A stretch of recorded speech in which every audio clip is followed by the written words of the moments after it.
अस्सलाम वालेकुम, नमस्कार, सत श्री अकाल।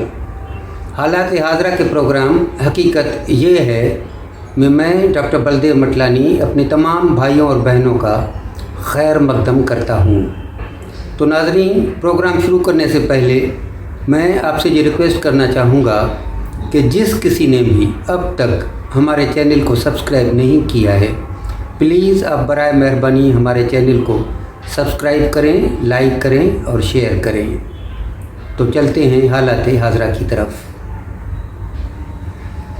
पाकिस्तानी सुप्रीम कोर्ट के पास जब सदारती रेफरेंस लाया गया जिसमें पाकिस्तानी आइन की आर्टिकल 63A की तशरीह करने की दरख्वास्त की गई है, तो चीफ़ जस्टिस ने कहा कि ये सब कुछ पार्लियामेंट में बहस करके ही समझा जा सकता है, और ये कि डिफेक्शन के सवाल पर अगर किसी मेंबर की मेंबरशिप ख़त्म कर दी जाती है तो ये हक़ इलेक्शन कमीशन ऑफ पाकिस्तान को ही है, और अगर उसके बाद भी किसी भी फ़रीक को कोई शिकायत रह जाती है तो उस वक्त वो फ़रीक सुप्रीम कोर्ट को रुजू कर सकता है।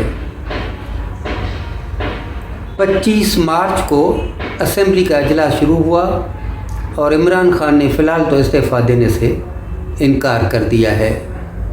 इलेक्शन कमीशन ऑफ पाकिस्तान या ECP ने जुमेरात के रोज़ एक ऑर्डर के ज़रिए पाकिस्तानी वज़ीर आज़म इमरान खान और खैबर पख्तूनख्वा सूबे के वज़ीर आला महमूद खान पर 50,000 रुपये फ़र्दन जुर्माना आयद किया है, क्योंकि उन्होंने हालिया लोकल बॉडी इलेक्शन में मॉडल कोड ऑफ कंडक्ट की खिलाफ वर्जी की थी। नाज़रीन, PTI के ख़िलाफ़ घेरा तंग होता जा रहा है।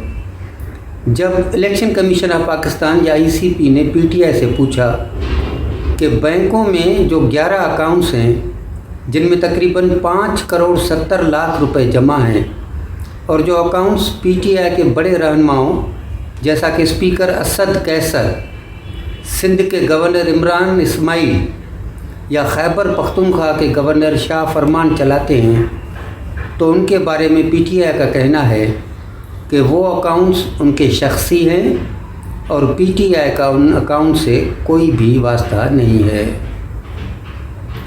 ये सब वो इसलिए कह रहे हैं क्योंकि उन अकाउंट्स में जो रकूमात हैं उनके बारे में PTI कोई भी खातिर ख्वाह जवाब देने से कासिर है, और उनकी वसूली के रिटर्न भी उसने ECP के आगे दाखिल नहीं किए।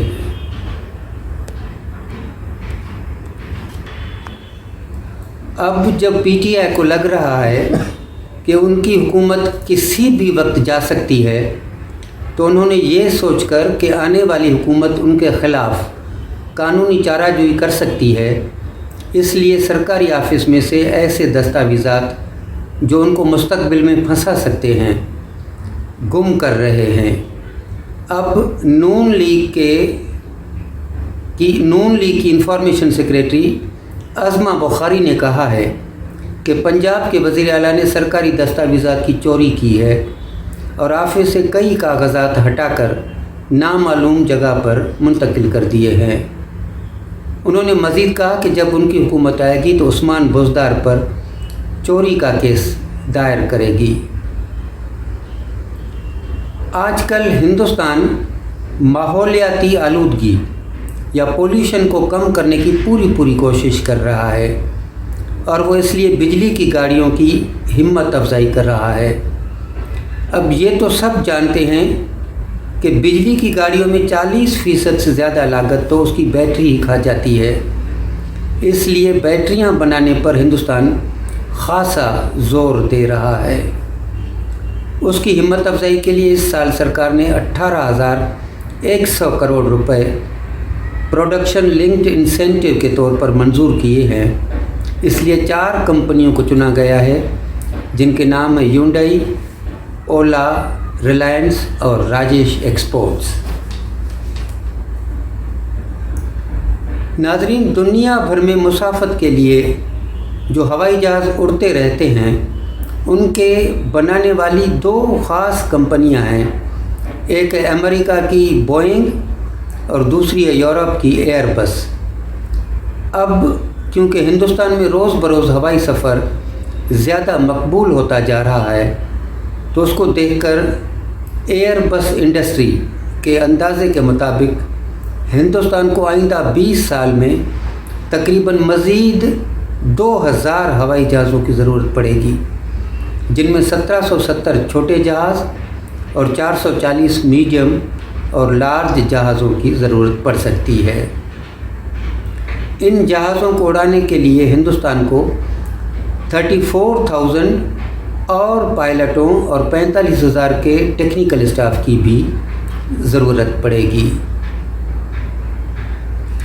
دبئی کے شیخ محمد بن رشید المختوم کے خلاف دائر کیے گئے اس کی سابقہ بیوی شہزادی حیا بنت الحسین کے مقدمے میں لندن کے جج نے یہ کہا ہے کہ شیخ نے اپنی بیوی پر بہت مظالم ڈھائے ہیں۔ جج نے ان کے 2 بچوں بیٹی جلیلہ اور بیٹا زید کو فی الحال ماں کی تحویل میں دے دیا ہے۔ شیخ نے اپنی بیوی کو 2019 میں طلاق دے دی تھی۔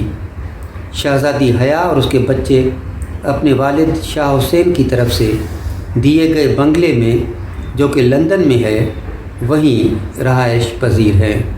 تو ناظرین، اس کے ساتھ ہمارا آج کا حالات حاضرہ کا پروگرام اختتام کو پہنچتا ہے، لیکن میں ڈاکٹر بلدیو مٹلانی اپنے تمام بھائیوں اور بہنوں کو یہ ریکویسٹ کروں گا کہ جس کسی نے بھی ابھی تک ہمارے چینل کو سبسکرائب نہیں کیا ہے، برائے مہربانی آپ ہمارے چینل کو سبسکرائب کریں، لائک کریں اور شیئر کریں۔ خدا حافظ۔